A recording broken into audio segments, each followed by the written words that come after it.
আসসালামু আলাইকুম। সকালে কেমন আছেন? আশা করি ভালোই আছেন। গত ২-৩ দিন ধরে একটা ভিডিও বানাইতে চাইতেছি।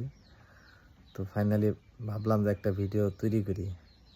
বাংলাদেশে কয়েকদিন ধরে একটা জিনিস ভাইরাল হইছে, কি আদালত খান নাকি ও এডলব খান। সে নাকি বাংলাদেশের সবচেয়ে সুদর্শন পুরুষ।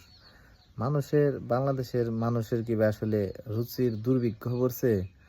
তারা যে সুদর্শন পুরুষ হিসেবে যারা ঘোষিত করছে, তারাই কি ভাই পুরুষ, নাকি ওনারাই ওনার মতো হাফ লেডিস? আর তো ভাই দেখে মনে হয় আসলে ও হাফ লেডিস। তো কোনো অ্যাঙ্গেল থেকে ভাই পুরুষ মানুষই মনে হয় না। ওই আবার সুদর্শন পুরুষ হয় কিভাবে? যার কিনা দুই কানে দুইটা দুল থাকে, গলায় ৩-৪টা মালা থাকে, হাতে ব্যাজ থাকে। ওনার পোশাক এলো আপনার এই মহিলা মানুষের মতো পোশাক, সাজসজ্জা, মেকআপ, আপনার ব্রু প্লাক করা, চোখে কাজল দিয়ে ঘুরে।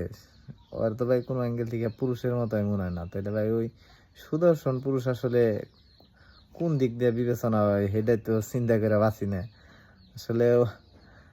তো রুচির দুর্ভিক্ষ ছাড়া আসলে কিছুই না। আপনি দেশে তো পুরুষ মানুষের অভাব নাই, ওর চাইতে ওরা তো মানে আপনি যদি ঠিকঠাক বিবেচনা করলে ওরা তো পুরুষ মানুষ হিসেবে বিবেচিত হয় না। ওই সুদর্শন পুরুষ কেমনে হয় এটা আসলে আপনারা একটু জানাইন আসলে কি